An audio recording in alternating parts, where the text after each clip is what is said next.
We are paid, that's all. We are God.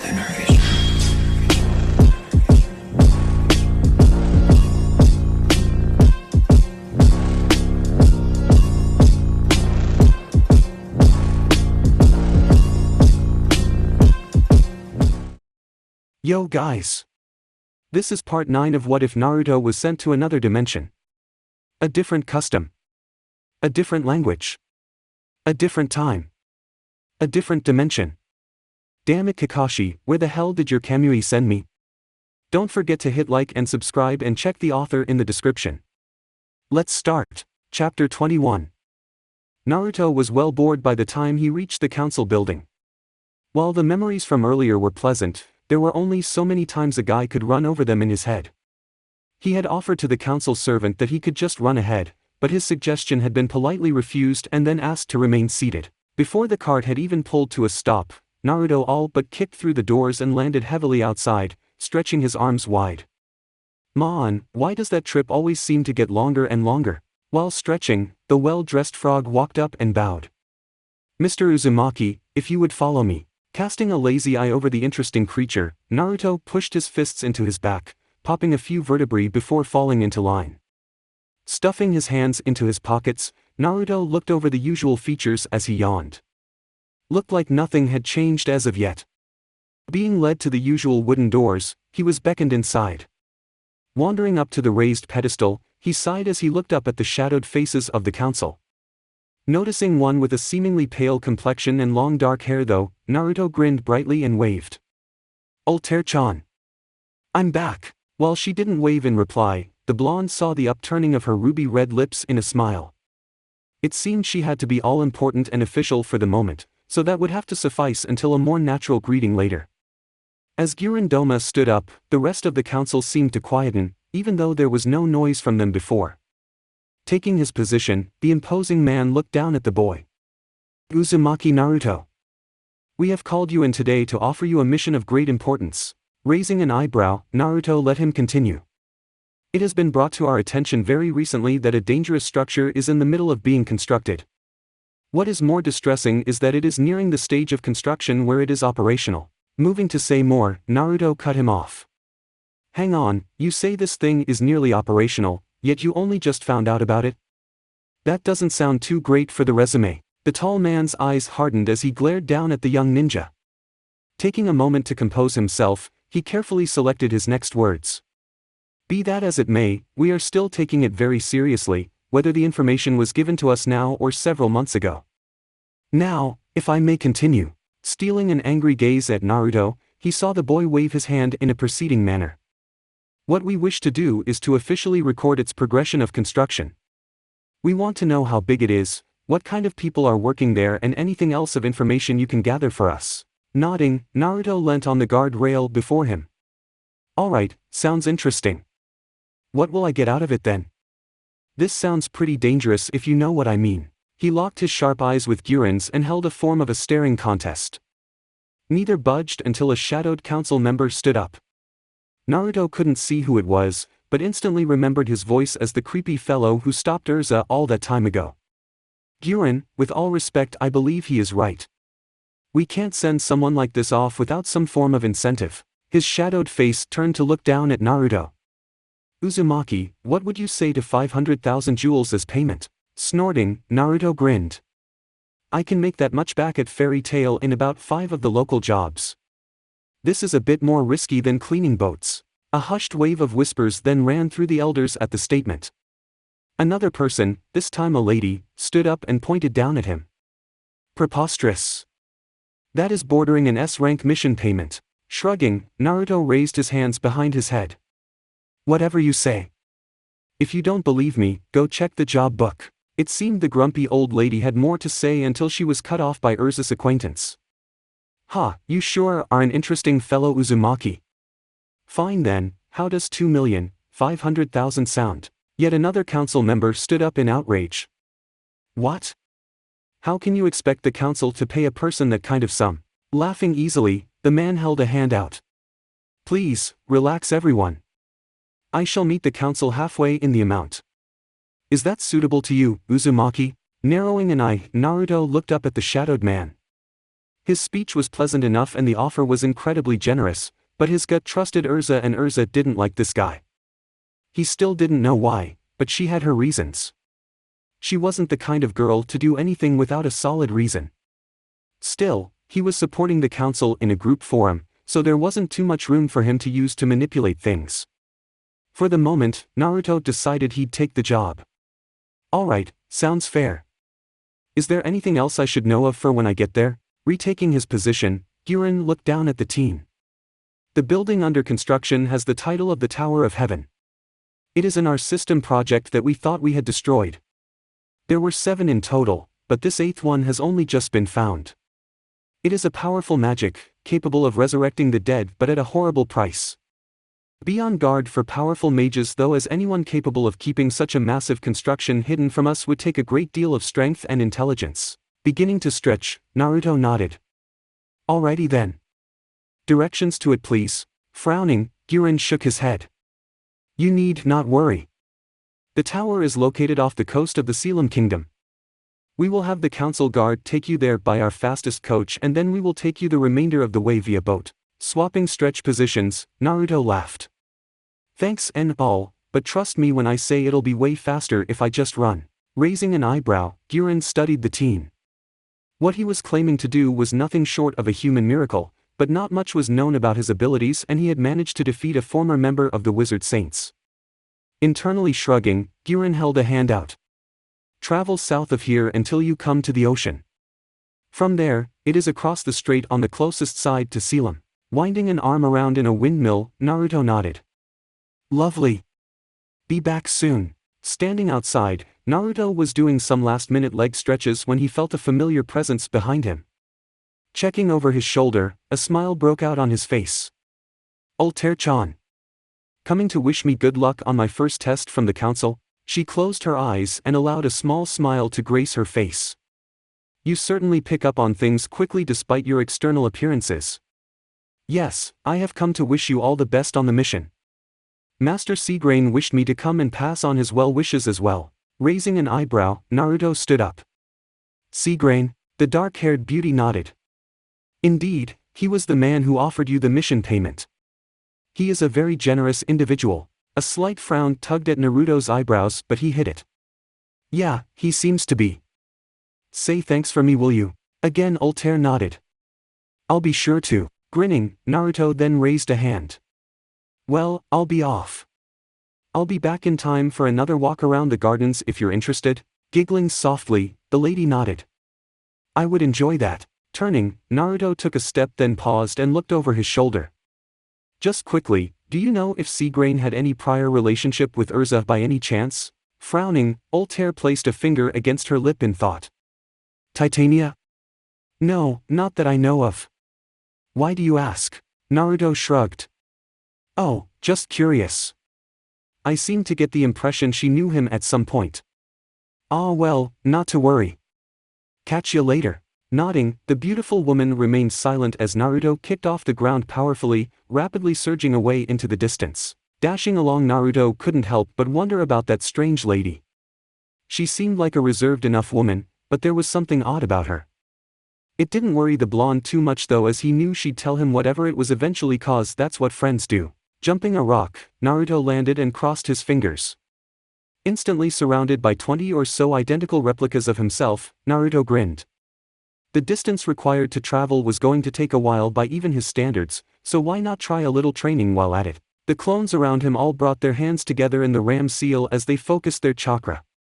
Watching closely as the first of them began levitate from the ground, Naruto studied them as they managed to maintain control of their actions for a while before they lapsed and spiraled off, out of control until they hit the ground and dispersed.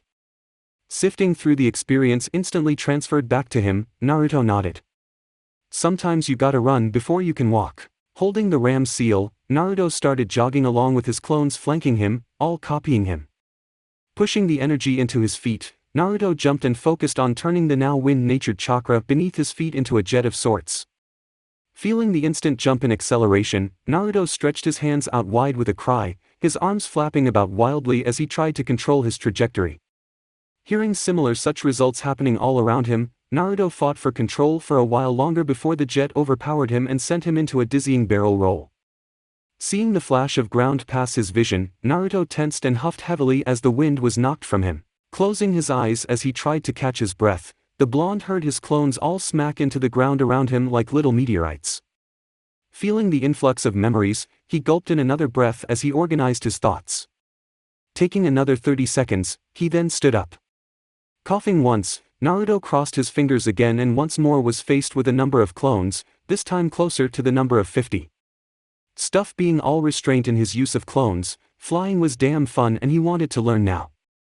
Narrowing an eye, Naruto contemplated the thought and as such, quickly raised his fingers and created another 50 more. Grinning at his fellow blondes, Naruto raised a fist.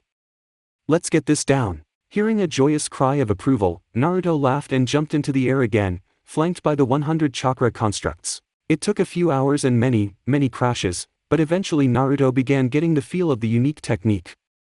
He'd worked out that the reason he kept face-planting was because the angle of his jet wavered around from time to time. It had to be kept pointing down from his feet perfectly at all times no matter what his body angle, else he'd lose control and end up munching worms. Still though, all the unexpected snacks as paid off and the blonde was now sailing along relatively comfortably about 6 feet over the ground, hands held wide to help try and stabilize himself. Another little thing he picked up was that he could bank and turn using his hands against the air currents. It felt kind of dumb flying along with his hands held out like some boy from a corny fairy tale, no pun intended, but he'd deal with that once he got the ability better under control. Hearing a call from a clone beside him, Naruto looked over to see it pointing. "Hey, water!" Naruto then watched as the clone lost control of his flight due to the removal of one rudder and was sent smashing into the ground with a puff. Turning his eyes away from the death of himself, Naruto squinted and sure enough, could spot blue growing in the distance. Smiling happily, he gently eased on the chakra output and raced towards the ocean. Nearing the beach, a thought then hit Naruto. He'd spent all this time trying to fly, but never any time trying to land. Thinning his eyes to strips, he thought over the predicament. If he tried to land like this, he'd just belly flop the ground and ruin his jacket.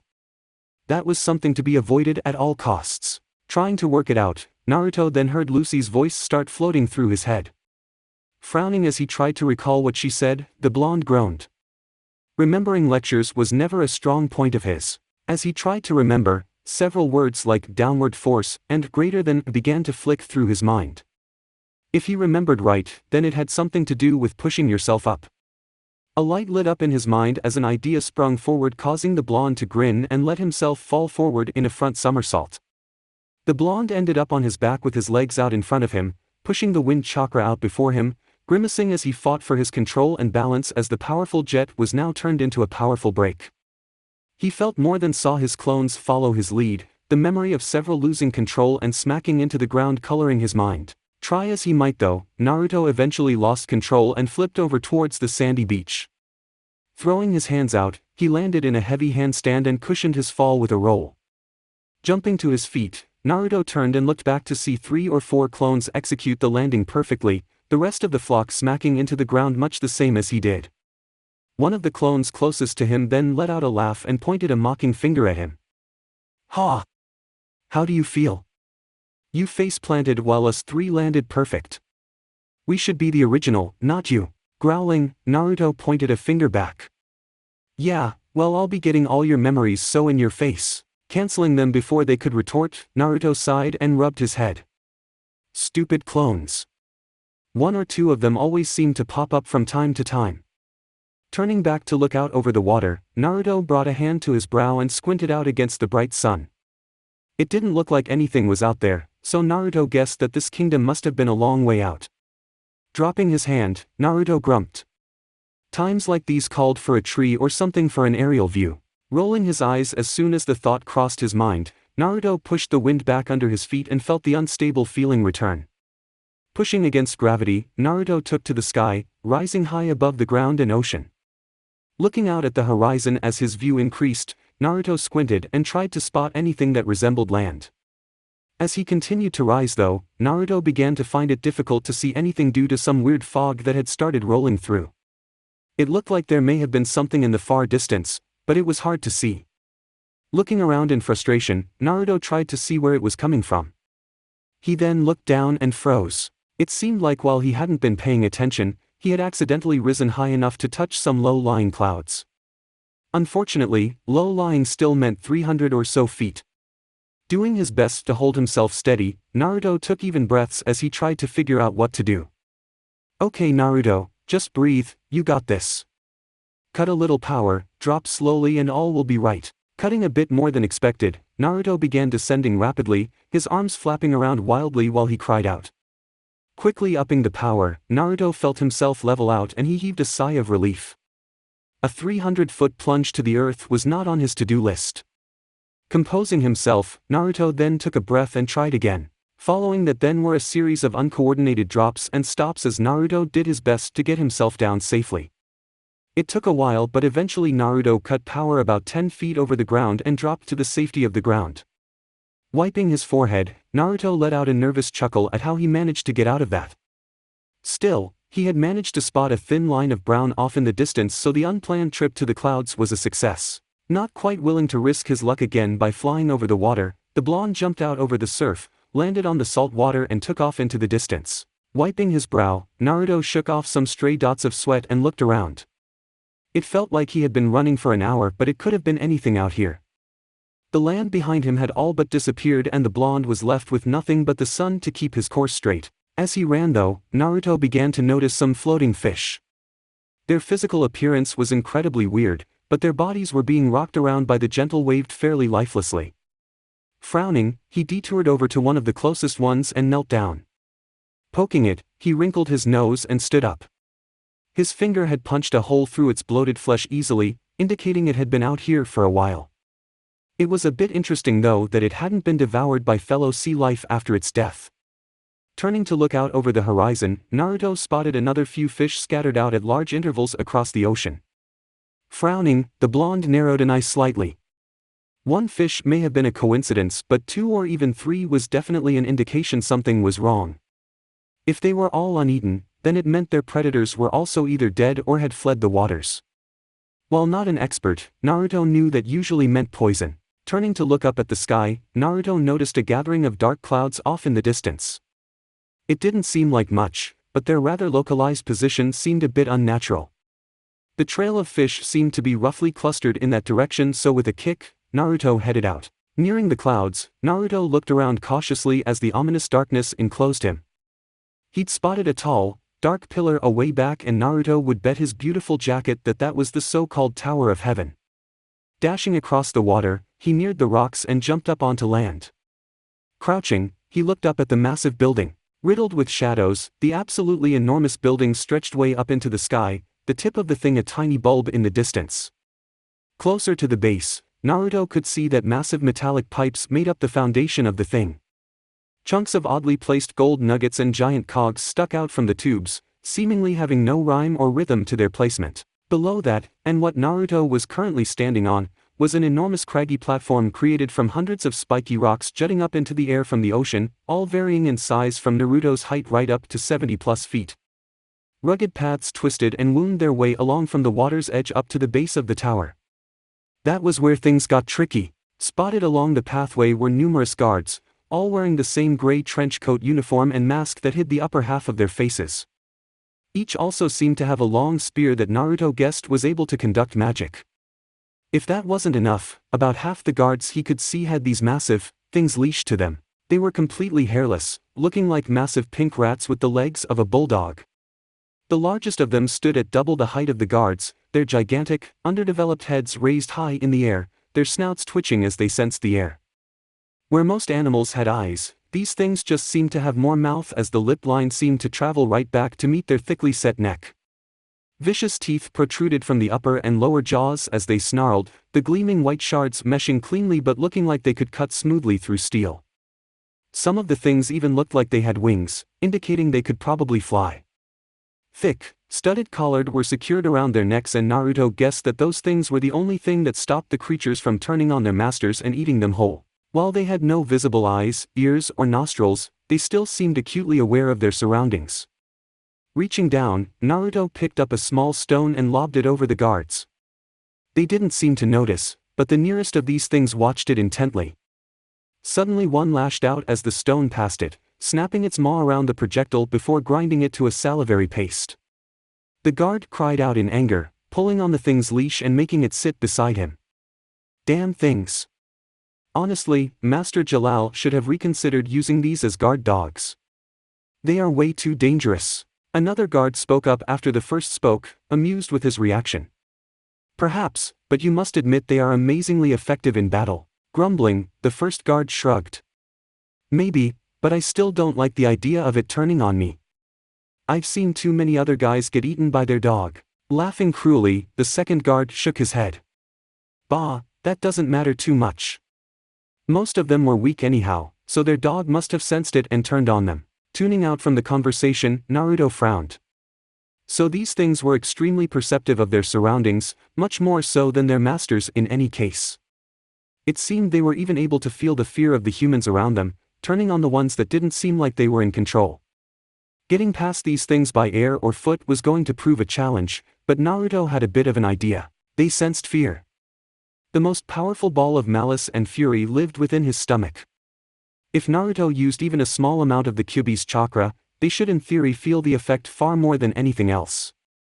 So clasping his hands together, Naruto closed his eyes and dug into his subconsciousness. Finding the never-ending trickle of red flowing from the seal into his person, Naruto focused and pulled. He instantly began feeling a warm tingling spreading throughout his body, and he absent-mindedly ran his tongue along his teeth as they sharpened. His nails began to grow and he furrowed his eyebrows as he limited the amount. He didn't want too much and have an overload start alerting people to his position. He knew even this small amount was having an effect, however, because the dogs were now roaring dangerously. He could also hear the guards begin shouting nervously as the wave of evil washed over them. He could hear them begin clambering around as the dogs pulled free from their grasp, the rapid stomps of the heavy beasts fading as they escaped from the feeling. Turning his enhanced eyes to the sky, Naruto also saw a few of the winged animals flying up the tower to land high up on its walls, their howling cries ringing out over the open expanse of water. Waiting a moment longer, Naruto then looked over the rock he had taken cover behind and found that the coast was now clear. Swallowing, Naruto reined in the inhuman energy and sighed as his form returned to normal. Wiping his brow with a sleeve, he crouched low and began heading towards the tower. Creeping inside, Naruto kept a sharp eye out for any guards that mightn't have fled yet. The mangled doorway he had walked through was more like a cave opening than anything, but once inside the hollow structure Naruto frowned. Tools lay discarded about the place, the earth all chopped up like people had been digging for something. There were also some shackles that looked like they had been ripped open, but these were far fewer in number. Sticking to the shadows, Naruto made his way over to a staircase that led up the wall of the building. Beginning his climb, Naruto passed a number of floors that seemed to wrap around the circumference of the tower.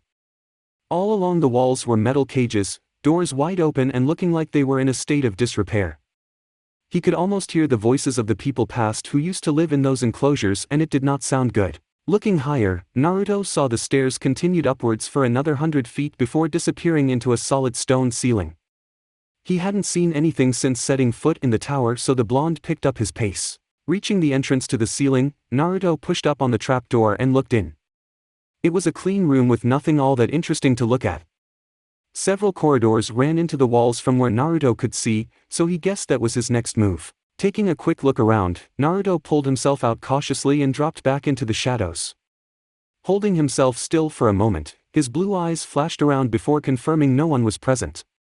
Still alert though, Naruto stuck to the wall as he made his way over to the nearest corridor. A shadow seemed to pass over the area and Naruto instantly froze in place, his breathing stilled to minimize as much movement as possible. As he waited though, the shadow seemed to get darker and darker until the room started to disappear into the inky blackness. Instantly realizing that wasn't natural, Naruto clapped his hands together and whispered, "Kai, release." The black instantly dissipated, but the blonde was a moment too late as a strange tubular material suddenly jumped out at him and wrapped him up. Struggling against the bonds, Naruto felt them tighten to the point that he lost his footing and dropped to the floor.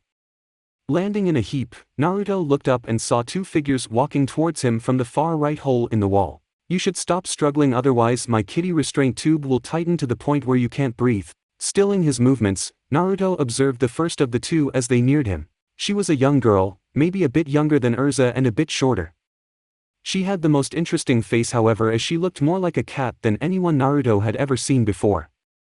While most of her shoulder-length hair flicked outwards at the tips, the top sides of her head had her hair pulled up in an exact replica of cat ears. Her wide brown eyes looked down at Naruto curiously, her tiny little nose twitching occasionally. Even her lips were like that of a cat, with the very middle pulling upwards towards her nose.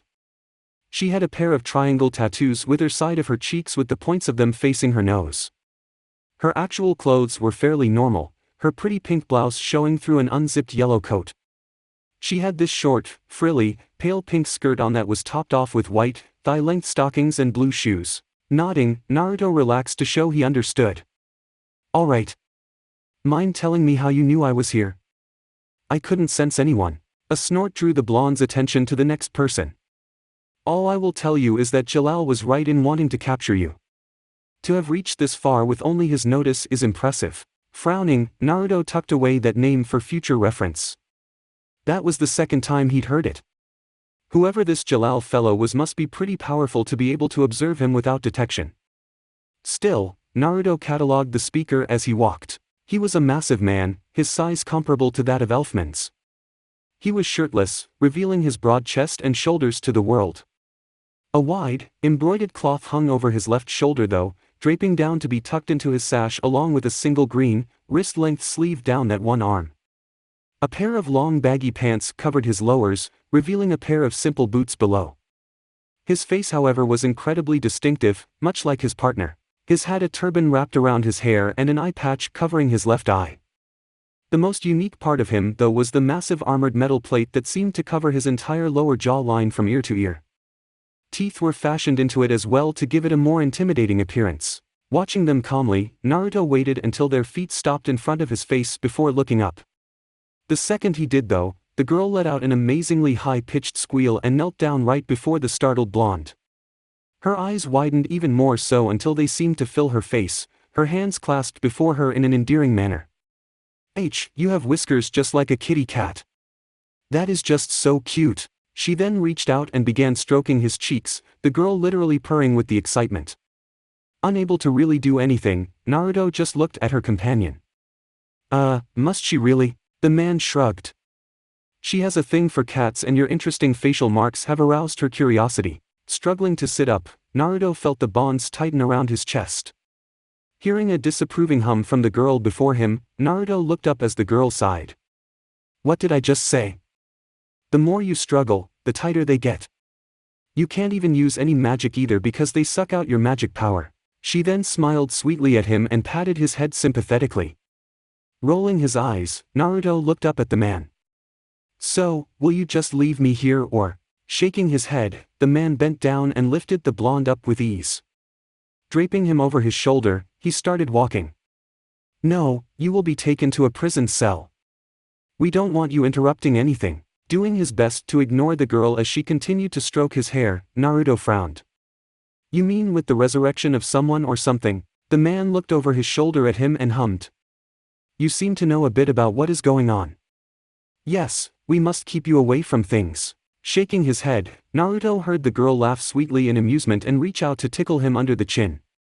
"Seriously, are you going to do that the whole way to my cell?" She nodded happily.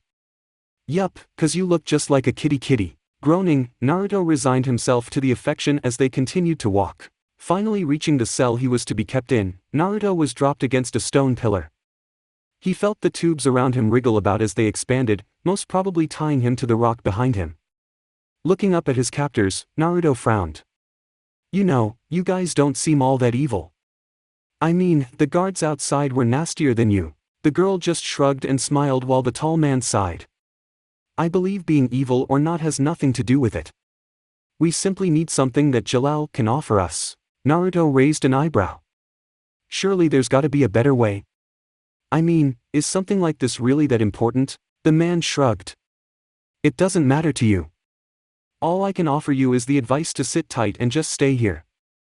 We will come for you later." Turning, they began to walk away when Naruto called out. "Hang on, what are your names at least?" The girl giggled and ran back up to him for one last pat. "I suppose we can tell you that. I'm Miliana and that is Simon. We'll see you soon, cutie." Turning, She then skipped out the door and disappeared from view as Simon turned back. Pulling a key from his pocket, he locked the door. Testing it with a shake, he gave Naruto one last look before following after Miliana. Watching them leave, Naruto listened as their footsteps faded into the distance. Eventually they disappeared altogether and Naruto was left to his thoughts.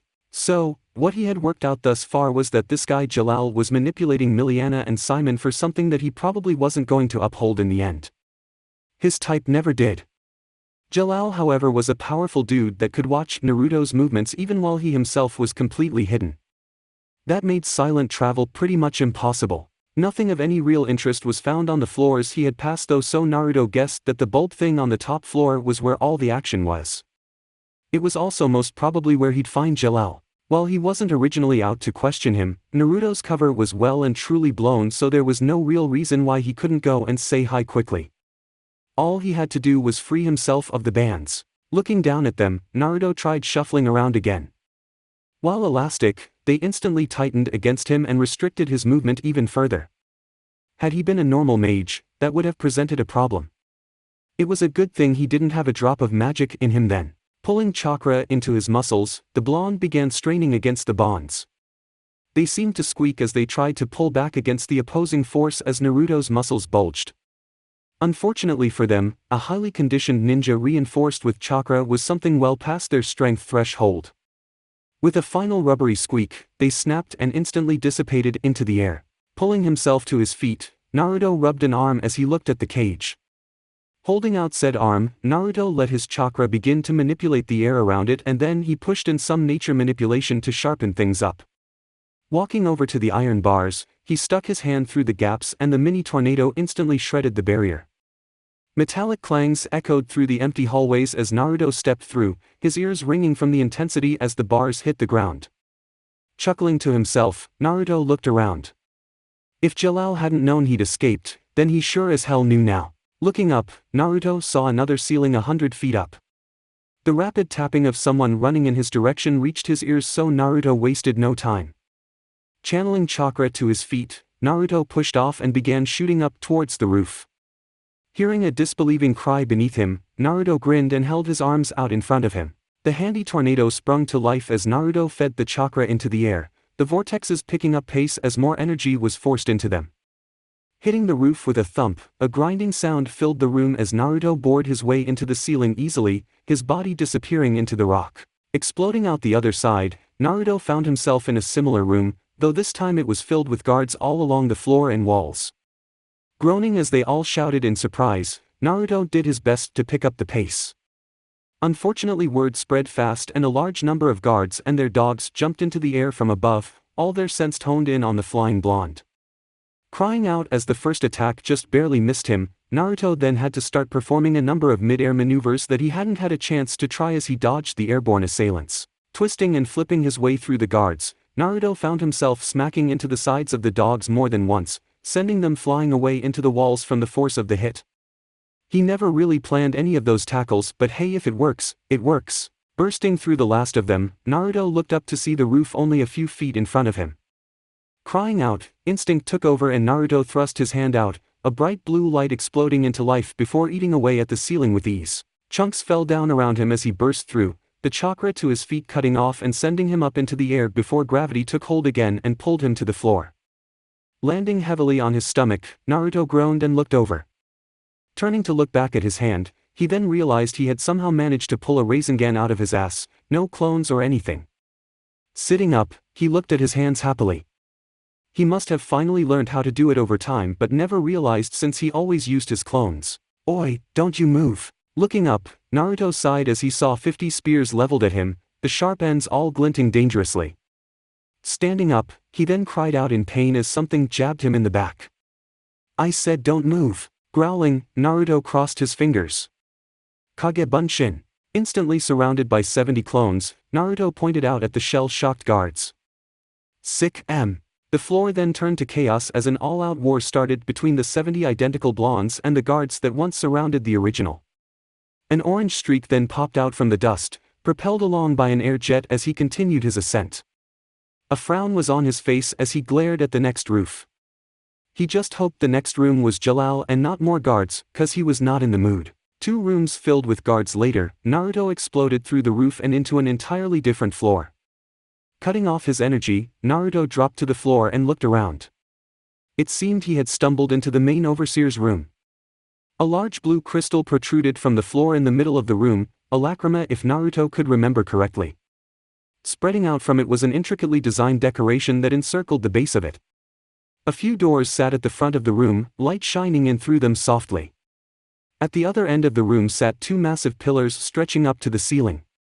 The wall was cut back 3 dozen or so feet between the pillars to house a fancy-looking stone throne. Weird writing on the wall behind it looked down at the almost key-shaped headpiece. Frowning though, Naruto stopped looking at the decorations. There was someone lounging in the chair, their head lazily upheld by their fist. The male's legs were crossed and a smirk was on his shadowed face as he watched Naruto eye him up. Bringing his hands together slowly, he then began clapping. "Well done, very well done. I was not expecting you to be able to make it here so quickly.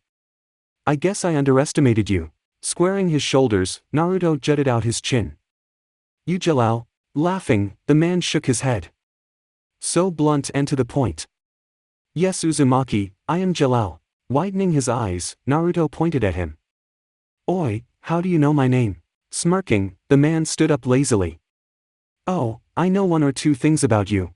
Narrowing his eyes, Naruto tried to see his face. Something seemed familiar about him. His voice in particular. Trying to keep him speaking, Naruto looked around. "So this is the main control of the R system thingy, hey? Looks kinda boring." Laughing, Jalal shook his head. "Blunt and dense. What a combination." "Yes Uzumaki, I know it may look boring, but it has a certain charm about it when you know what it is capable of." Widening his eyes, Naruto then finally put the voice to a name. "Hang on, is that you, Seagrain?" Smirking, the man removed his head and Naruto dropped back a step in absolute shock. "Mistigan?" The man's face was a picture-perfect replication of the fairy tale mage, right down to the scruffy blue hair and tattoo. Frowning slightly, the man shook his head. "Mistigan? Why would I remind you of him?" His smirk returned after that though. "You were right about Seagrain however, he is my twin brother." Blinking a few times, Naruto catalogued his thoughts. Seagrain and Jalal were brothers that looked exactly like Mistigan.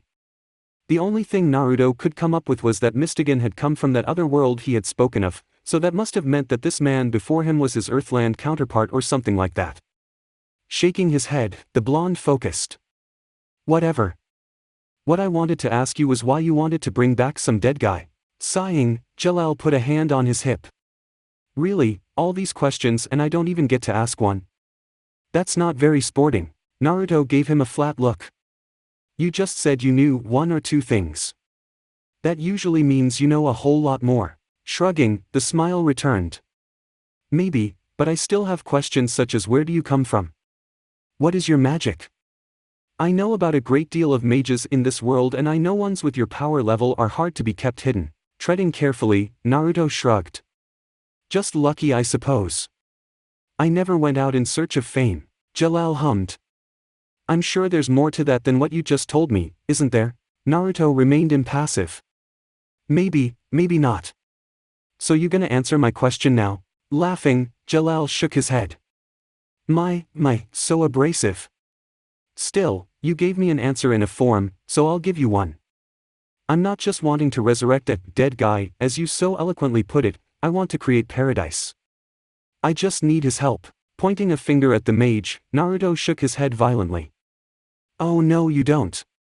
So many people always slip something like that into their speech but then never get round to telling me what that is." Smirking, the man shrugged.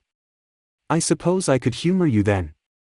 I intend to bring back the glorious Dark Mage Zirif." Blinking a few times, Naruto's eyes then thinned and he tilted his head to the side. "Seriously, what makes you think you can create paradise with an evil, dead guy? If anything, you'd bring back hell. Is your twin as dumb as you? 'Cause that would really suck." The smirk on Jalal's face instantly disappeared and he leveled a dangerous glare at the blonde. "What would you know?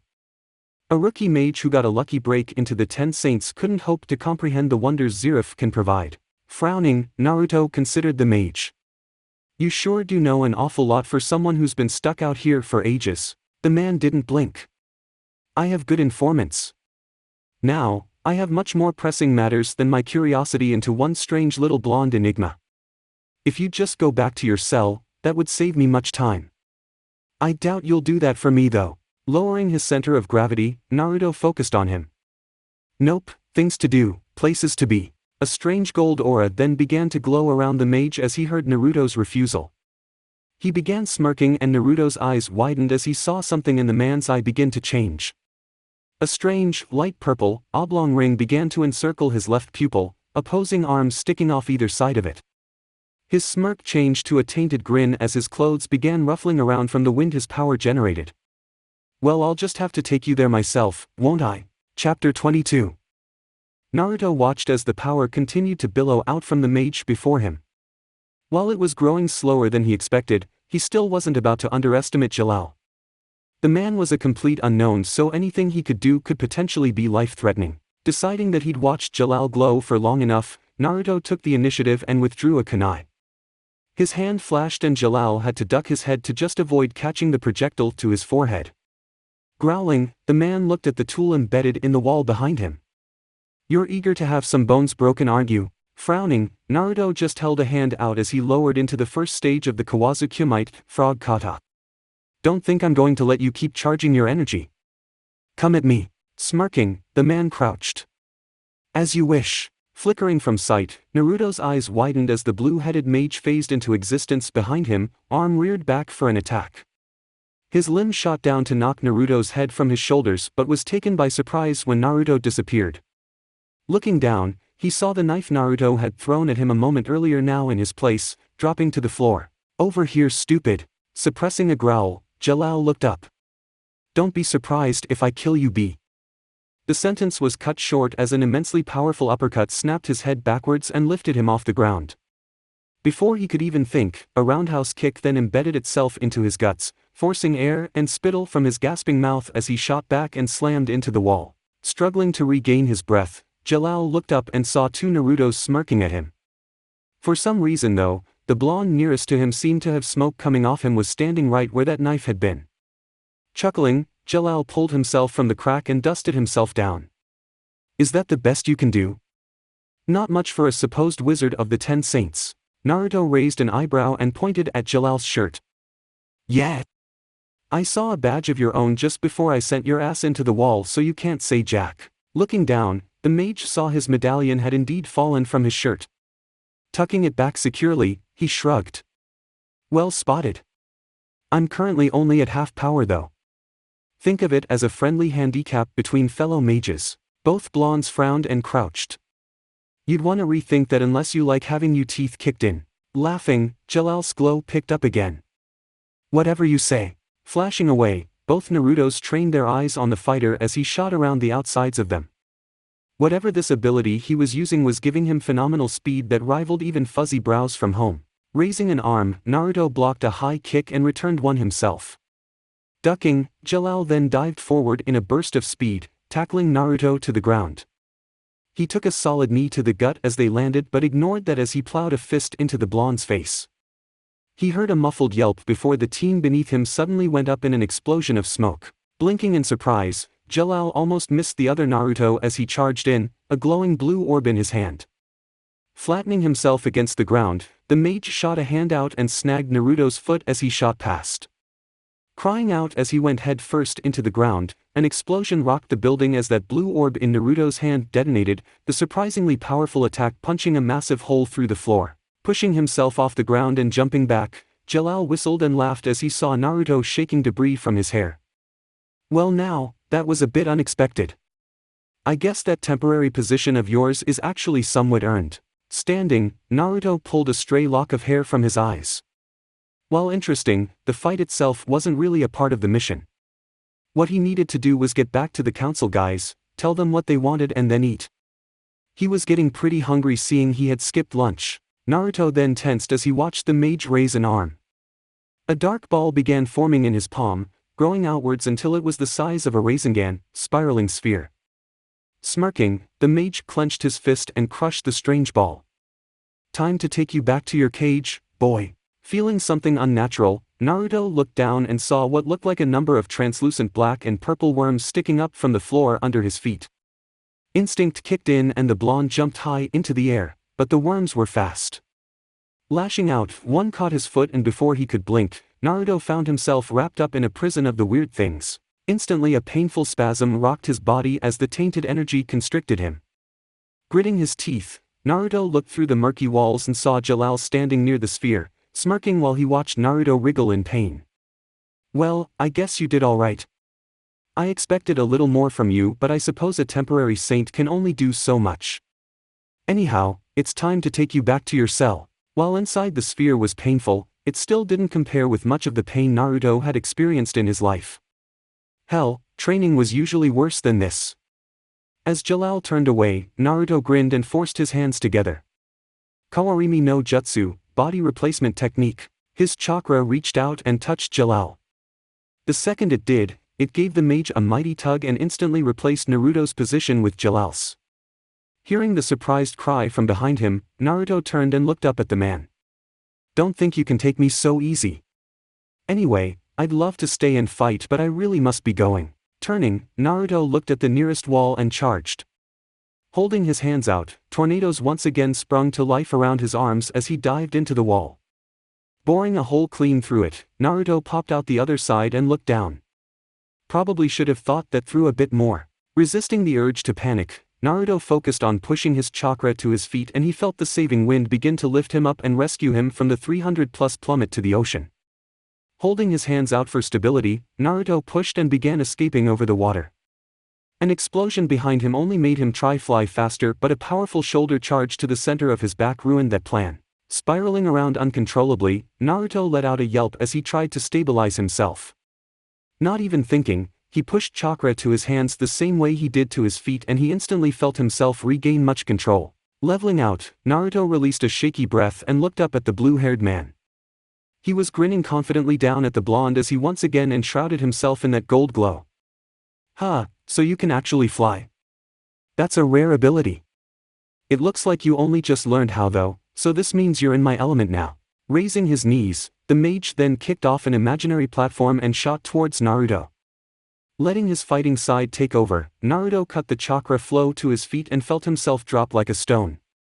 Jalal rocketed past just out of reach, but the agile mage banked sharply and shot right back at Naruto. Clenching, the blonde crossed his arms over his chest and received a powerful blow right to the center of his forearms.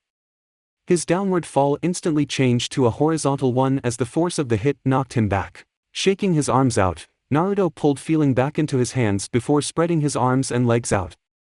Forcing chakra to all four limbs, Naruto felt himself slow to a stop. Jalal meanwhile was shooting around the sky in unpredictable zigzags in an effort to confuse the blonde. He'd dart in only to bank up in a feint, causing Naruto to miss his block and open himself up to attack elsewhere. It only took one or two of these before Jalal struck and delivered a punishing blow to Naruto's kidney. Crying out, the blonde flinched and allowed the mage to get in another hit, this time to the top of his head in the form of a double hammer. Instantly shooting down headfirst towards the water, Naruto shook off the remaining pain and held his hands out in a last-ditch effort to avoid smacking into the water's surface. Forcing chakra to them, he felt his momentum slow, but not by enough. About 20 feet over the water, he cut the energy flow and tucked, rolling over to land feet down. Crouching as he hit the ocean, a massive plume of water exploded up around him as he displaced enough water to allow him to remain afloat. His legs were tingling pretty badly after the landing, but Naruto just ignored it and looked up. It seemed that their fight had drawn attention and Naruto saw that a number of guards had assembled around Jalal, their dogs howling viciously as they circled.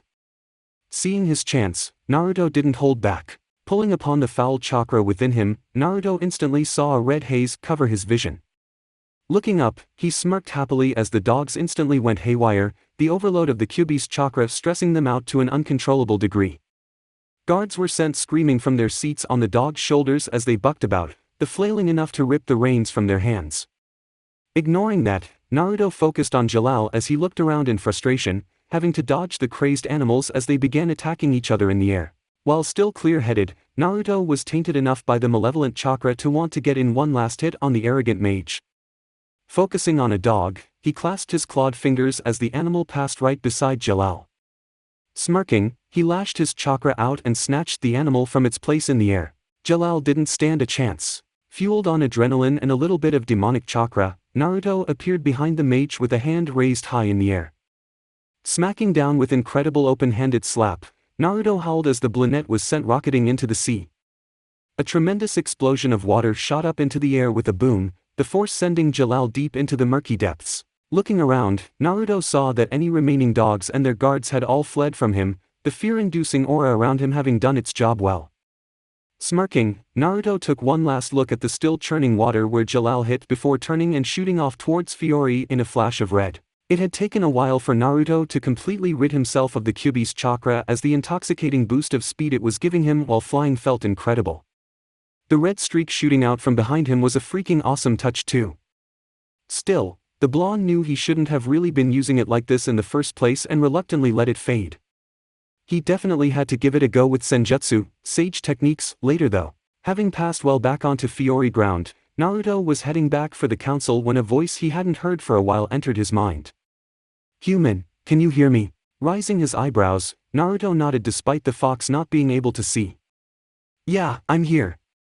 "What do you want?" the fox growled. "Mind your tongue while talking to the king of the demons. I wanted to tell you I felt another rift in the time/space fabric that separates this world from ours. Now that was interesting." Holding his hands out, Naruto awkwardly made his way down to the ground. This was something he wanted to be fully focused on, and he didn't trust himself enough yet to fly via second nature. Landing, he sat down on a comfortable rock and closed his eyes. Receding into the depths of his consciousness, Naruto opened his eyes and found himself standing before the gigantic prison held within his belly. The fox apparently was pleased with Naruto's prompt arrival and didn't even try and charge him through the cage. Naruto noticed but didn't comment on it. "Really? Where is it?" Looking off to the side, the fox sniffed. "Oddly enough, it is exactly where you came through first time.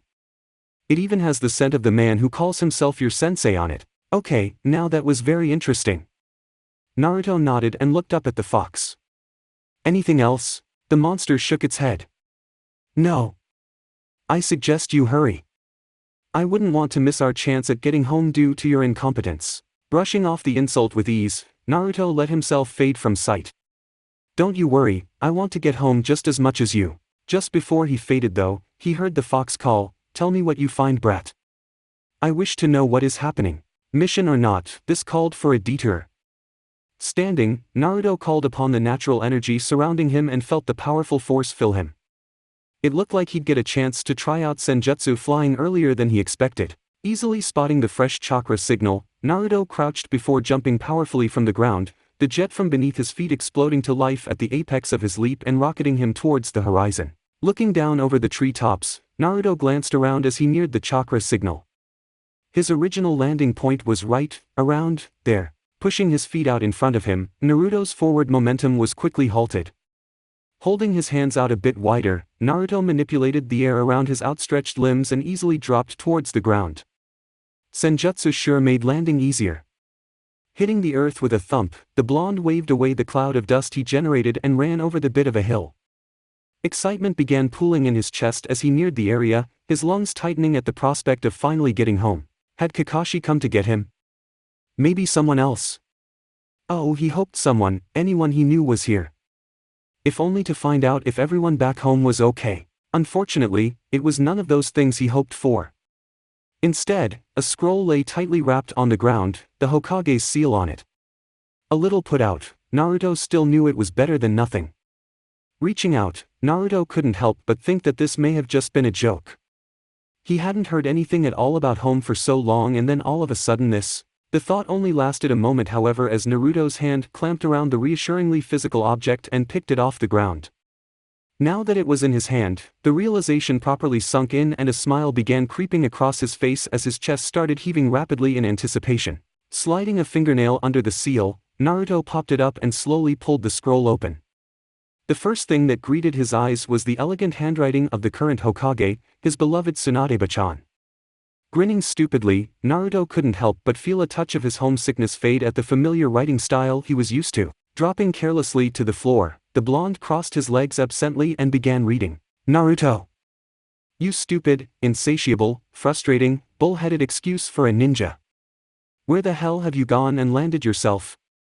I have been worried absolutely sick. Chuckling softly, Naruto smiled gently at the clear concern in his foster grandmother's words. Kakashi told me what happened and how that failure of a sensei managed to send you to a whole other dimension.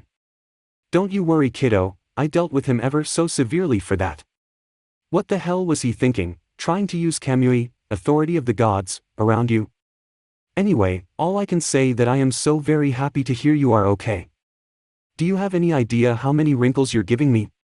I swear even my hair is going gray. Naruto tried to envision the buxom lady with wrinkles and gray hair. It didn't work. I suppose you might not know how we discovered your location, so I'll try and make this as simple as possible. Apparently you had tried to summon at some stage because Ma and Pa came to tell me about what they had discovered. They guessed we had no idea either about where you had disappeared to, thankfully, because we had no way to contact them with you gone. For some reason, you had summoned a tadpole and a young toad. I'm guessing you were trying to find a way home. Anyway, what information they could get from them was that you were in a world entirely different from anything they had ever seen before. A good world, but different. Oh, and on that note they said to scold you for summoning that tadpole so many times in a row. It was sick for a week after that. Naruto's eyebrow twitched slightly at reading that. He didn't mean to make the thing sick. Seeing as they were so young, the news they were able to give was fairly limited. That is how we got the information you were okay though, so be thankful to them for that. Smiling again, Naruto nodded slightly to himself. Those young toads deserved a big thank you once he got back. So, now that I know you are okay, I suppose I should tell you about how Konoha is doing. Instantly perking up, Naruto pulled the scroll a little closer. This is what he was looking for. After you killed Pain, everyone in the village somehow came back to life. No one really knows how, but I assume you probably have something to do with that. You always do. The entire population owes you a massive debt of gratitude for that. So many had died in the attack, but that doesn't matter anymore. Everyone is safe and healthy, and that's all that matters. Letting out an unconscious sigh of relief, Naruto felt a massive weight lift from his chest. So everyone really had come back to life, just as Nagato had promised. If there was anything the blonde regretted, it was that the man had to die with that final technique. Naruto would have loved to have thanked him again for that. Shaking his head from his memories though, he read on. Konoha itself though, it is a dust bowl. Yamato however is proving to be invaluable and is speeding up things a buttload. That Mokuton, would release, of his is helping more than I ever thought possible. We still have a long way to go till Konoha is back on its feet, but progress is rapid and we even have a number of other surrounding villages that have decided to come help out. I assume you remember Inari and Tazuna? They, along with most of the construction workers from Wave, have come out and really put their heads down. Apparently a debt they also owe you from a mission back when you were even more of a little brat. A happy smile spread across Naruto's face at their mention. He hadn't seen them in so long. Inari must have grown heaps by now. It was good to hear they were doing well though. Anyway, I just hope this scroll lands somewhere near you before some local bum picks it up. Actually, I hope Kakashi sends it to the same dimension as you. For one of the elites of the village, he sure is incompetent. Naruto let out a bark of laughter. He wasn't expecting that. For now though, the toads are working on a way to reverse summon you back home. It seems that the dimensional gap is pretty big and even Gamabunta can't summon enough chakra to pull you back across the rift. If you were a tenth of your current size maybe, but not how you are now. We can't really do anything else to help until the toads work out how to get you home. We don't even know when it'll be, so don't be surprised if you suddenly get summoned when you least expect it. Kakashi wanted to send himself over to get you, but I couldn't allow that. Even if he had managed, there's no guarantee he'd actually send you back to Konoha. For all we know, he might send you both on further to an even more distant dimension. So for now, I order you to take a vacation. This is probably the only chance I'll ever get to tell you to take the time off where you have to follow my order, so I'm going to use it. Clear your head after the fight, make some friends, if they even speak your language, do some training and just generally regain your energy. Stay safe for me, don't make too much of a mess, and I dearly hope to see you again soon. Take care. Tsunade-bachan.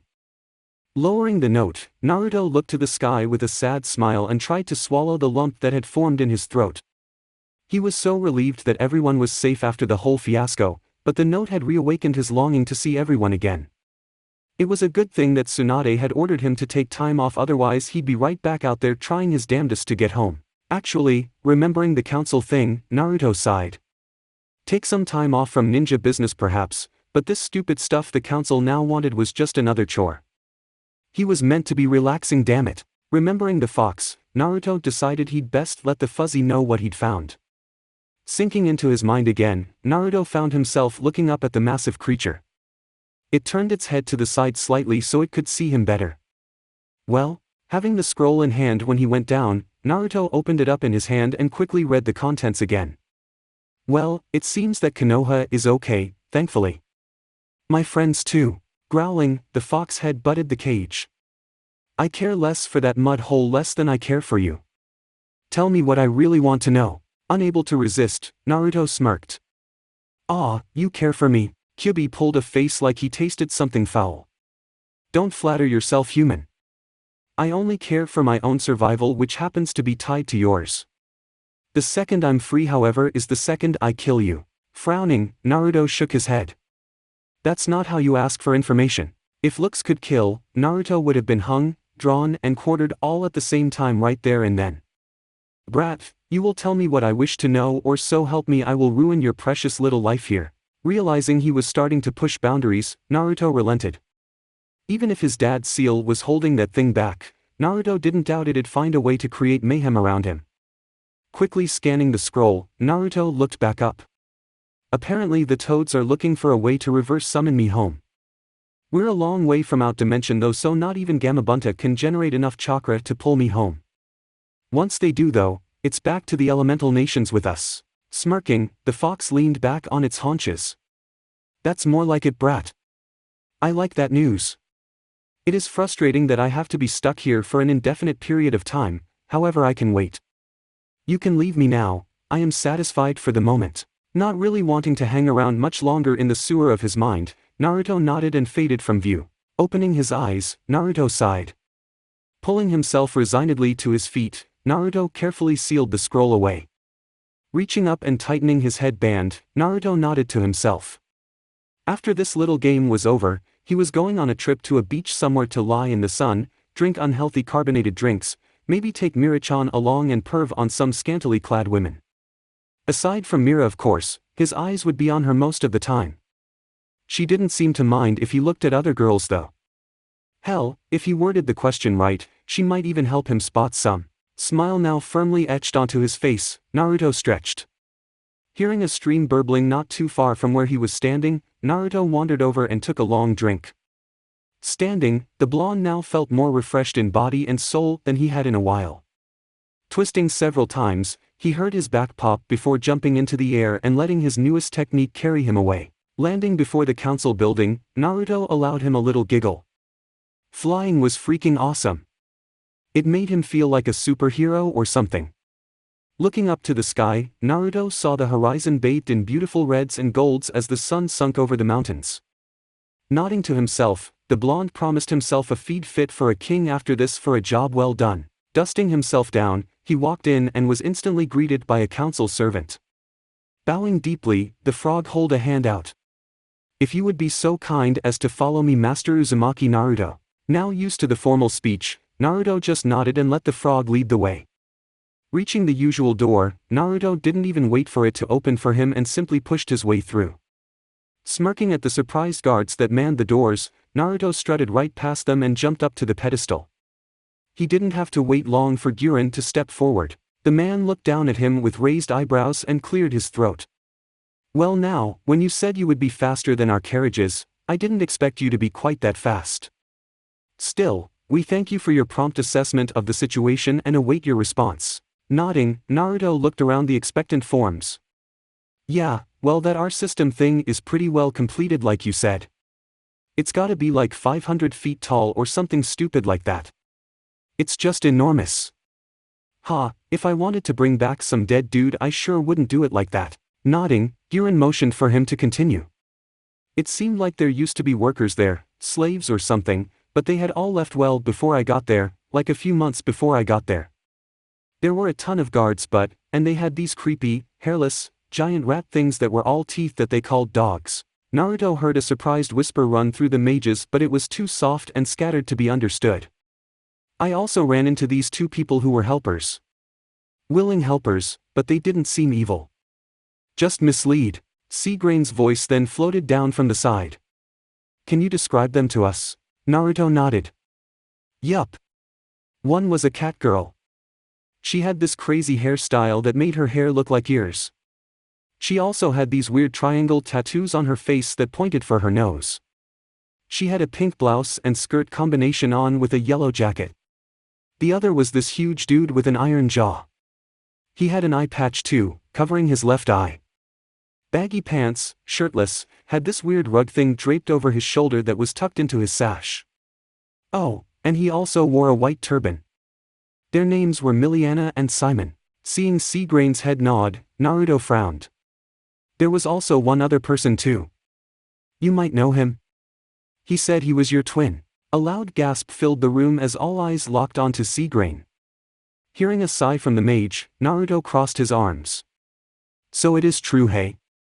I had my suspicions that Jalal was involved. Guren had turned his attention on the man and was staring him down. And when exactly were you planning on informing the council of this? The mage sighed again. When I had more concrete proof. Naruto provided plenty of that right now. Looking down at the blonde, Seagrain rubbed his forehead. Did he say what his goal was? Nodding slowly, Naruto looked around the council members for a moment. He said he wanted to revive Zirif. That piece of information made the council explode exactly the way Naruto expected. Angry shouts and disbelieved gasps filled the room as the men and women began fighting amongst themselves, all arguing with each other about the best way to deal with this threat. Seeing that there wasn't much of a chance that he'd get spoken to after that, Naruto shrugged and turned to step down. He'd done his part, let the council guys now do theirs. For the moment though, food. Thus far, the council building was the only place Naruto had found that cooked the food of the gods, so he was making good use of his time here.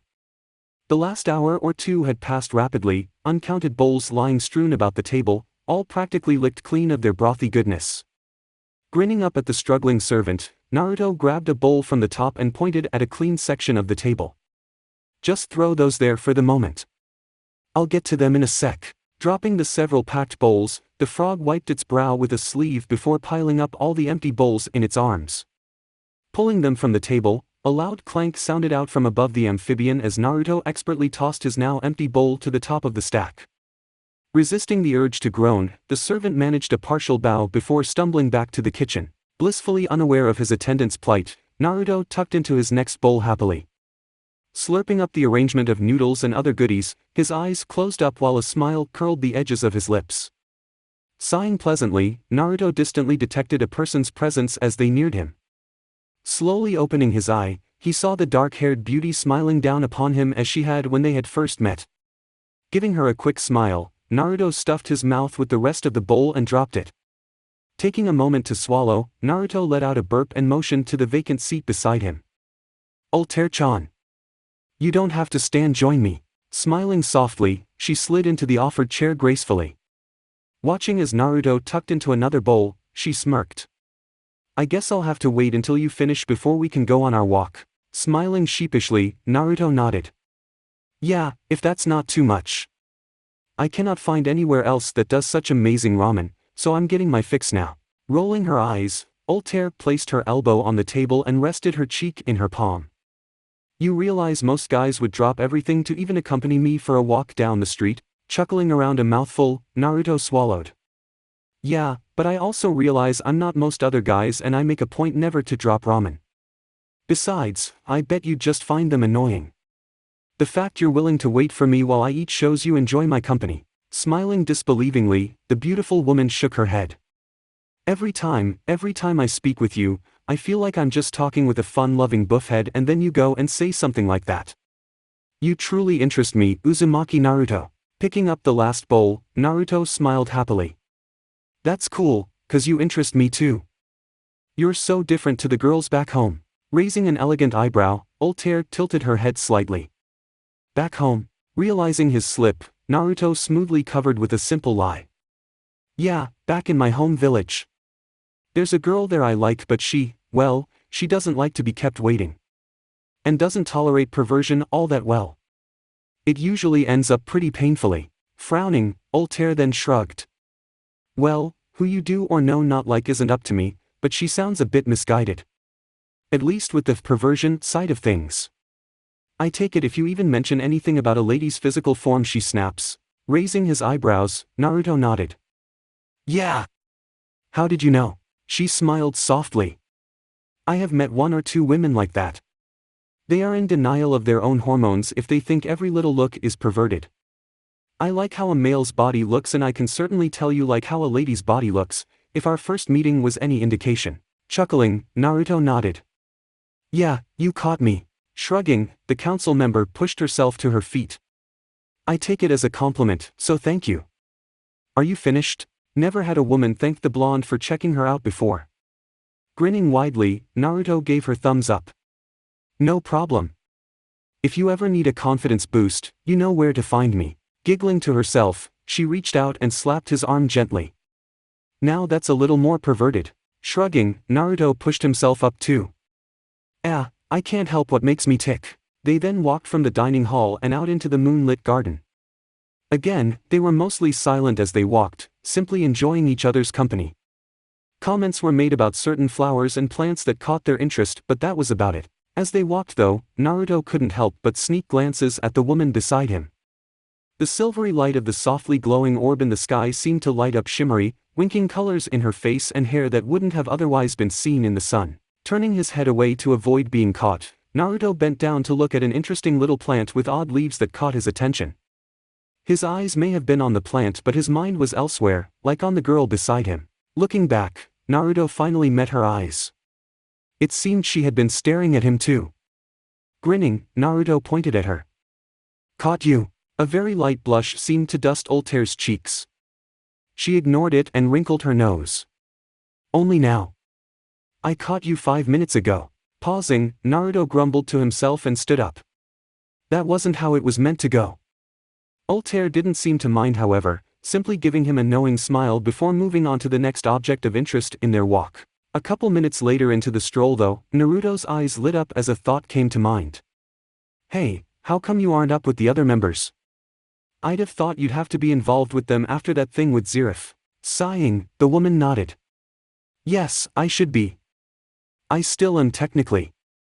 I sometimes just send a thought projection out to give me a clear head for when the meeting finishes. Stopping, Naruto raised an eyebrow in curiosity. A thought projection? Looking back just as curiously, Altair cocked her head. You're a wizard of the 10 saints, yet you don't know what a thought projection is. Naruto raised a finger. In my defense, the title is only temporary. I can't be expected to know everything. Shaking her head in amusement, Altair motioned for a bench they were near. Sitting in it, she continued. A thought projection is essentially a copy of the original. I am such a copy. What I do is separate my magic power to give myself a separate form. Eyebrows widening, Naruto nodded. Oh. You mean like a clone? Yeah, I can do that. Crossing his fingers, a puff of smoke went up and fully functional Naruto clone stood beside them waving happily. Smiling, Altair nodded. I find it exceptionally curious that you can do this, yet you don't even know its name. Naruto shrugged. I call it something else. I think mine's a little different to yours though. Altair raised an eyebrow. How so? Chuckling, Naruto scratched his head. You haven't really told me enough for me to be able to explain. Sighing, the woman continued. Very well. As you noticed, I can interact with physical objects even though I am a copy of my original. We share thoughts though, and that is how I keep my head clear in the meeting. Nodding consideringly, Naruto hummed to himself. So that's how it works, huh? It was pretty similar to what he could do. Actually, Naruto's eyes began to widen.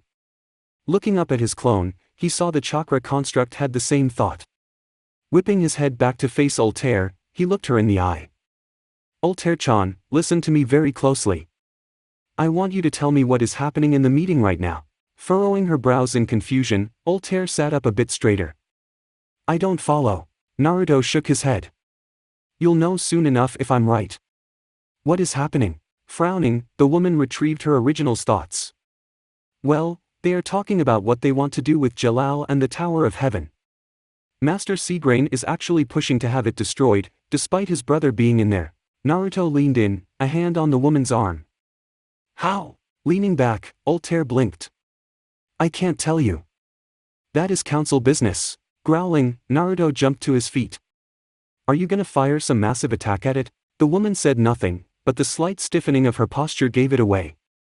Widening his eyes, Naruto took a step back. Looking at his clone, he nodded. Altair-chan, my clone will explain everything. I gotta go. Turning on his heel, he left the surprised woman as she called after him. Charging through the halls, Naruto skidded to a stop before one of the council servants. Grabbing it, he gave it a light shake. Where are the council members? Fearfully, it pointed upward. The Etherean's control room, Master Uzumaki. Muttering a quick thank you, Naruto turned and scaled the nearest set of stairs he could. Reaching a hallway, Naruto looked left then right as the corridor stretched away in both directions. Growling, he randomly chose left and sprinted down it. As he ran though, a strange light above began to form, the eerie glow shooting in through the windows as whatever it was lifted off into the sky. A terrible feeling of foreboding washed over Naruto and he doubled his speed. Reaching yet another set of stairs, Naruto skidded to a stop before it and saw the sign, Aetherion Control Room, with an arrow pointing up it.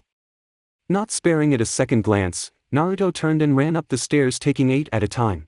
Reaching the top, Naruto was confronted by a solid stone door that had been locked from the inside. Banging on the stone, Naruto called out desperately. Hello? Hello? Can anyone hear me? Pressing his ear against the wall, he strained his hearing for a response. Growling at the distinct lack of anything, he jumped back. Screw this. Forcing a Rasengan, spiraling sphere, to life in his hand, he jumped forward and punched a massive hole in the door. If that didn't get the council members' notice then nothing would. Jumping inside, he heard a chorus of outraged shrieks as he looked up. Naruto found himself at the bottom of a huge, domed room, looking up at 4 massive angel statues facing inward at each other in the center of everything. A gigantic dirty brown ball floated in the middle of them, sparks of electricity coursing its surface from time to time. Floating around the ball were several council servants, all looking down at Naruto in shock at his entrance. About 2/3 the way up the massive room was a balcony that circled the wall, giving everyone on it the ability to see what exactly was going on between the statues. That was where Naruto found the number of furious council mages all glaring down at him. An older lady with sandy blonde hair looked down, absolutely livid with fury. What is the meaning of this, Uzumaki? Brushing it off, Naruto held out a hand. Punish me later. What were you doing to destroy the Tower of Heaven? Spluttering in outrage, the woman couldn't even form coherent words, let alone reply to Naruto's demand. Forcing chakra to his feet, Naruto dashed up the walls of the room and jumped onto the balcony with the furious council. Won't someone tell me? Looking around, he saw Seagrain smirking at him. Growling, he leapt forward and grabbed the man's shirt. What the hell did you do? Chuckling, Seagrain lifted his chin defiantly. Something that I couldn't have done nearly half as well if you hadn't relayed all that information back here for me. Well done on figuring me out, but it's too late for you or your friends now. Laughing, he instantly faded from view and the substance in Naruto's hands vanished. Growling angrily, Naruto spun around to face the council members. How could you not know? He was Jalal. Hearing a gasp, Naruto groaned. You're meant to be the smartest and most powerful mages in the whole world. What is wrong with you? Can't you detect even a simple clone? A number of excuses and denials reached his ears but the blonde just shut them out. Suddenly a voice called out in shock as information regarding the state of the Tower of Heaven was relayed back. The target is still standing. It looks like a giant lacrima. It has absorbed Aetherion. Screaming in frustration, Naruto looked around. Will someone please tell me what happened, Dadabayo? Just then, a small hand grabbed his pant leg and gave him a shake. Looking down, Naruto raised an eyebrow as he saw the man. He was about Makarov's height with a long face, bushy eyebrows and a neatly trimmed mustache that sat just beneath his nose.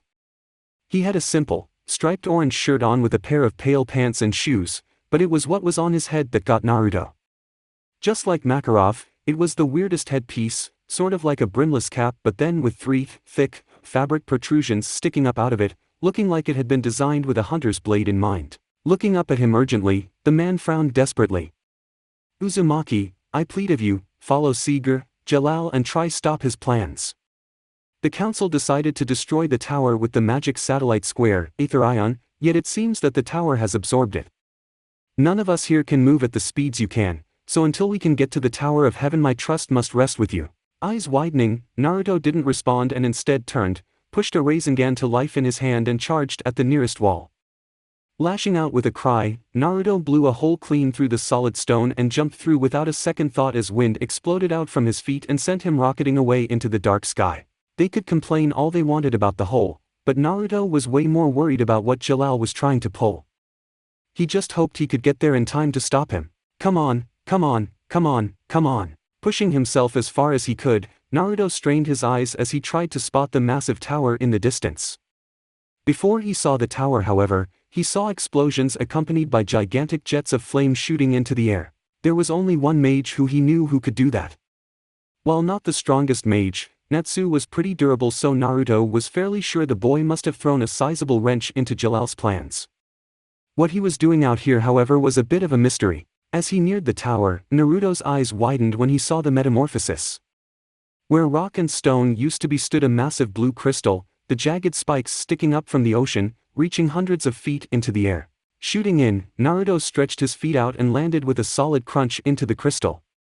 Running the short distance to the plateau, Naruto skidded to a stop as he saw Natsu and Jalal currently trading blows above and around him. Hearing his name though, Naruto looked down. Widening his eyes, the blonde dashed over to Urza, who was currently lying down and looking pretty well beaten up. To the blonde's surprise, the big guy who captured him earlier was also lying prone at her fingertips. Simon or something. Casting a quick glance at him though, Naruto suppressed the urge to ask Urza what happened. He was clearly dead. Dropping to his knees beside her, he checked her injuries. Urza! What is going on? What are you guys even doing here? Are you hurt badly? Shaking her head, the redhead held a hand out. Leave me, stopping Jalal is more important right now. Looking up, Naruto saw Jalal cop a seriously powerful punch from Natsu. Strangely though, the boy looked different. His magic power seemed far greater than before, and from what the blonde could see, he now had scales coating his arms and face and just generally looked more reptilian. Casting a sidelong glance at Urza, Naruto frowned slightly. You sure? Natsu seemed to be doing pretty well for some reason. Shaking her head again, Naruto was surprised to see tears actually forming in the corner of her eyes. You don't understand. Jalal is evil. Even if Natsu is winning, you must make sure you kill him. Eyes widening greatly, Naruto faced her fully. Hang on, kill him. Squeezing her eyes shut, the woman looked away in anguish. Yes. If he is allowed to live, Zeref will be revived and the world will plunge into darkness. Please Naruto, please stop him. Hearing the sorrow etched into her words, Naruto reached out and touched her shoulder, ignoring the sudden explosion behind him that tore at his clothing and hair. That's a tough ask, to kill someone who means a lot to you. Tear-streaked eyes turned to look up at the boy as he smiled down understandingly. It's easy to tell. You clearly care about him. I have a friend like that too, my best friend in fact. He's abandoned my village though and has even tried to kill me. If I can, I'll save him, but if it comes to it, I will have to kill him. For now though, I'll do my best to stop Jalal in your place. Watching on in confusion, Urza furrowed her brows as she looked up at him. Smiling reassuringly, Naruto looked up to see Natsu land a devastating blow to Jalal's face. His head whipped sideways rapidly as he tracked the mage's flight path straight into the lacrima. Sweat dropping slightly, Naruto actually wondered what more could be done. Natsu was handling things pretty well on his own. Hearing a groan, Naruto saw Jalal pulling himself from the hole in the crystal looking bloodied and broken. The mage noticed him however and cast him a surprised look. How did you get here so fast? Frowning, Naruto clenched his fists. When I'm needed somewhere, I get there. Right now you need to be stopped, so I'm here. Smirking despite the painful bruises blossoming on his face, Jalal raised an eyebrow. You should have stayed with the council, Uzumaki. My underling is probably destroying the place as we speak. Freezing, Naruto locked eyes with the cocky mage. What was that? Laughing, Jalal just barely avoided a streaking Natsu as he plowed into and through the lacrima beside him. You heard me. The council building is being destroyed. To make way for the new council I will create. For the new world. With every word he said, insanity seemed to creep further into his eyes, dilating his pupils and stretching his unnatural grin grotesquely wide. I will create the perfect world, a free world, where no one will suffer. I will do all this and more with Zerif's help. No one can stop me. Shut the hell up. The ground beneath the crazed mage literally exploded like a volcano, jets of white-hot flame shooting into the sky with a deafening roar. Jalal's scream was barely audible over the thunderous noise, and Naruto could understand why. Even standing a good 30 feet back, the searing heat from the fire needed him to raise his arm to protect his face. It lasted a few seconds before Natsu jumped through the hole, glaring up at the sky, his piercing eyes tracking Jalal's charred form. Naruto, go make sure those old geezers are all right. I got this. Flames pooled under the mage's feet before he exploded into the air, propelled along by a fiery jet. The blonde absently realized that Natsu was flying pretty well, but ignored the thought. Taking a step back, Naruto growled. Trust Jalal to have something like that in his back pocket. Looking over at Urza, he gave her a questioning hum. She wasn't much use, however, more or less stunned into silence by Natsu's incredible display of power. Realizing it was up to him, Naruto groaned. Running up to the girl, he knelt down before her. Here, come with me, I gotta get back to the council and stop whoever's destroying their building. Snapping out of her trance, Urza shook her head. And no, I can't. I want to make sure Jalal is beaten. Shaking his head, Naruto grabbed her arm. It's not safe, come with me. No! Dodging the slap, Naruto looked down at her. Her tear-filled eyes were brimming with emotions that Naruto had never seen on her face before. Sighing, Naruto heard another boom behind him as Natsu sent Jalal through another jagged outcrop. Fine. You keep yourself out of trouble though, okay? Standing, Naruto made to jump away when he heard Urza call out, wait, please. Turning to look at her, he saw her staring down at the bloodied body of Simon. Can you please take Simon? I want him to get home safely so we can bury him properly. Another boom rocked the tower they were standing on. Looking at the heartbroken girl, Naruto sighed. Kneeling down, he took her up in a quick hug. Yeah, I can do that. You just make sure you get home safely. We still have that date to go on that you wanted. Feeling the girl pull into the comforting embrace, Naruto held her tighter for a second as she whispered into his ear. Yeah, we do. Thank you. Smiling, Naruto pulled away and gently picked up Simon. No problem. I'll see you back at Fairy Tail, if not earlier. Seeing Urza offer him a small smile, Naruto sighed again and turned. Crouching, the ground beneath his feet crunched as he pushed off, the powerful jet of air beneath him carrying him and his precious cargo away towards the council building. That's it for the part 9 of this series. Thank you for watching and see you in the next video.